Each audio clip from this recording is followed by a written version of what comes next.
Good morning, everybody. Welcome back. They're Installment Scott selections here for Tuesday, November 14th. For again today's play of the day. Quick recap what happened yesterday. We had a nice winner in college basketball with Houston, minus 26.5 at minus 110 on DraftKings. A line ballooned up to 33. So we beat a 6.5 point line move, and we needed it because they ended up winning by 31. So nice winner for us. Apologies if you ended up getting to the video late because you probably lost if you got the late number.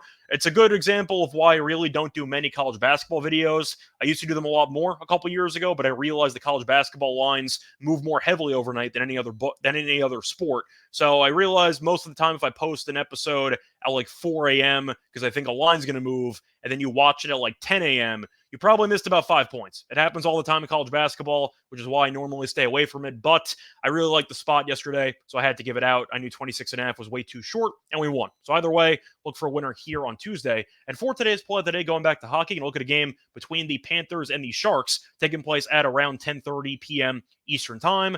And with the Sharks being involved, you know what we're going to do? We're going to fade them. We're going to take the Panthers minus 1.5 goals at plus 100 on Caesars. Time recording of 1 a.m. Eastern time. Covering why we're going to take the Panthers minus 1.5 in this road game. First reason, Florida's been in good form lately as they have won each of their last 4 games. Started the year off a bit slow because Tkachuk was being rushed back from injury, but he's slowly gone back into form, and the Panthers have been rolling ever since. Offensively, they've been okay, as they're averaging 3.14 goals per game, which ranks tied for 19th in the league. The Sharks, though, are dead last in goals per game, as they're averaging just 1.2 goals per game. And the Sharks are also really bad at getting shots on net, as they're averaging the fewest shots on goal, while the Panthers are averaging the second most shots per game. So I mentioned a couple of episodes ago the Islanders' defensive numbers being a bit fluky because they're good at keeping the puck out of the net, but they give up a bunch of shots. The opposite could be said about the Panthers because this team is averaging the second most shots on goal per game, and they're tied for 19th in goals. So it tells me that this team is due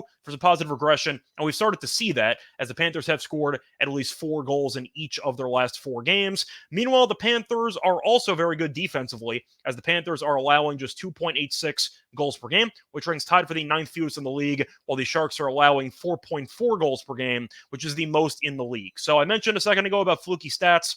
Just to reiterate there, the Sharks are one of the worst teams that I've ever seen.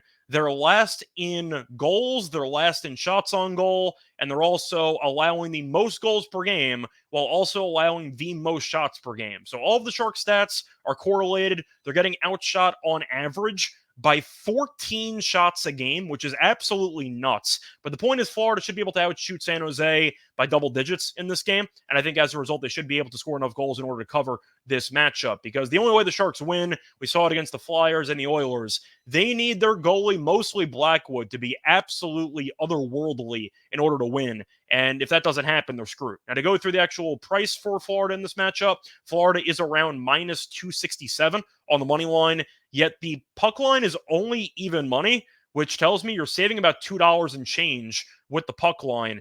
And there's a lot of value on it, historically speaking, because each of San Jose's last 11 losses have been by multiple goals. 11 straight losses by multiple goals. So if you think San Jose is going to lose to Florida, which I do, there's automatically value on the puck line, because San Jose, when they lose, they get buried. And we also saw that against Florida earlier this year as they lost 3-1 in the first meeting.